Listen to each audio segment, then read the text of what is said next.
Now I know. Alright, ito na yun, Chef. Alright, kaya habang busy si Bettina sa coconut filling ng pancakes, kami naman ni Martin may gagawin kaming kakaiba. Sa tocino, instead kasi na iprito natin, gagawin nating pa-barbecue tocino na may kasamang at sarang obod, Martin. Wow. Excited na ba kayo lahat? Yeah! Okay, excited. Okay, so una, turuan muna kita magtuhog bago ko gagawin ito, ha? Ito. Sige, Chef. So ito, ha? Mga steak, Mark. Parang nagtuhog lang ng isaw. Ganyan lang, oh. Chef, ito ay store-bought na tocino na. Yes. Okay. Go, habang magagawa kayong dalawa. So, mayroon tayong vinegar, suka po, dahon or laurel.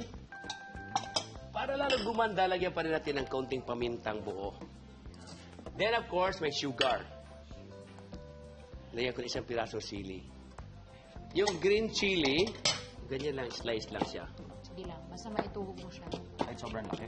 So, pakuluan ko lang siya ng bahagya. Ngayon po, kumukulo na, ilagay natin ang ubod. Yan.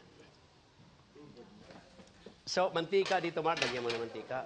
Mag-grill tayo. Saan po ba yung mantika? Nataranta yung gwapo, hindi na bumalik. Kapit bahay. Yan, Sige po, lagyan. Pasalang na natin. So yung stop. Sige pa. Sige pa. Alright? Yan. Tapos, i-mix lang natin yung yung ating soy sauce and brown sugar. Game na ba ito, Chef? Game na. Ito yung malaki. Sige, Mark. Yun. Alternate. So, may atsara tayo. Nice. Nice. Bago to ha, kasi ang alam lang talaga natin sa tocino, Chef. Oo. Prito lang po, di ba? Pang breakfast. Ito ihaw. Tapos, pakimix yung Chef Martin, soy sauce, garlic, lahat yan ilagay sa bowl. Sa isang bowl. Yan po. Yan. Tapos, may brush ka doon, pastry brush. Basting brush. Yan ang ating pang basting. Yes. Chef, pati yung garlic. Yes, please. Yes. Yan. Tapos, haluin, basting dito. O, di ba? Water. Water. Yan. Prove. Okay.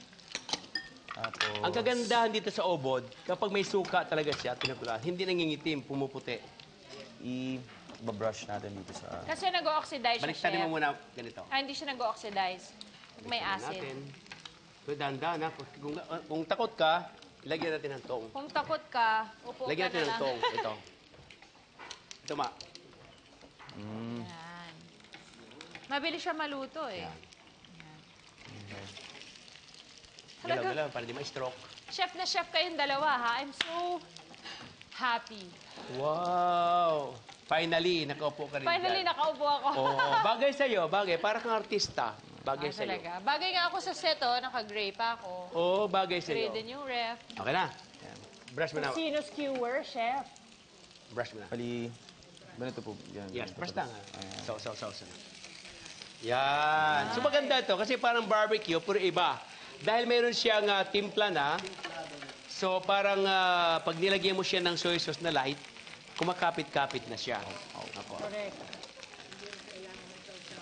So, Opo. balancing sweet and salty, tas meron tayong ubod. Oh, tapos okay na to, patayin ko na itong Maasim. ubod. Ganda na ng kulay, oh, tinan mo. Naging Sarap yung shiny, naging glossy. Grabe yung tostado.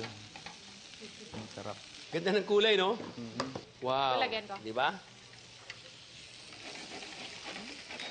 Wow. Wow. First time natin ginawa to, no? Yes. Ang sarap po. Wow, Sarap yan. to, no? Ito. Oo. Ito masarap. Yan. Masarap. Yeah. Oh, yan. Tapos, dress ka muna.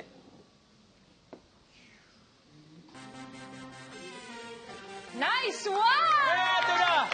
Ang kakaibang recipe natin para sa tocino at obod barbecue na mayroong tocino with at charang obod. Nako, B1, B2, i-serve na yan! Opo ka na? Opo ka na, Mart. Yes. Ito na ang exciting na barbecue tocino with Art, all for you. at charang Please. ubod.